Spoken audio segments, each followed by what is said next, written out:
Vicepresidente Bolzonello, dove c'è una ferrovia c'è economia. Era importantissimo farla ripartire per mille motivi. Uno, sicuramente per tutti i ragazzi che vanno verso Sacile, che vanno verso gli istituti comprensoriali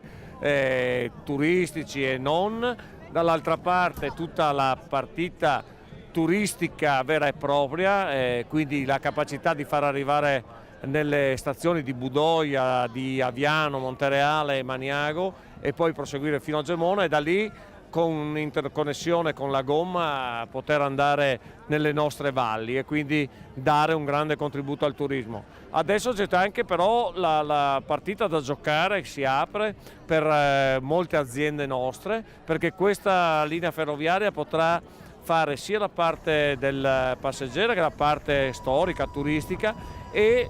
sembra che si possa anche provare a ragionare per quanto riguarda le zone industriali ad alcuni agganci, alcuni treni speciali. In particolare abbiamo la zona industriale di Budoia, la zona industriale di Montereale, questa di Maniago, quindi alcuni ragionamenti possono essere messi in piedi e su questo ci stiamo lavorando. Oggi è una bellissima giornata di festa e vediamo il treno, possiamo apprezzare il fatto che il treno è ritornato in questi territori. Ma c'è qualcosa che ancora non si vede, che si vedrà in un prossimo futuro e sono gli sviluppi delle pianificazioni che questo territorio, che tutte le amministrazioni che corrono lungo questa linea ferroviaria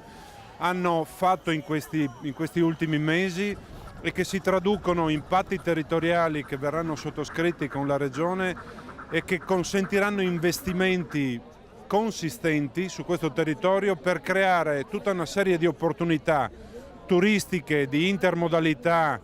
la bicicletta come forma di turismo lento in questo territorio sarà uno degli investimenti più importanti attraverso il completamento delle piste ciclabili del territorio.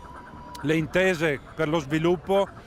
muoveranno più o meno in questo territorio oltre 15 milioni di euro e questo consentirà davvero di rilanciare tutto il territorio della Pedemontana.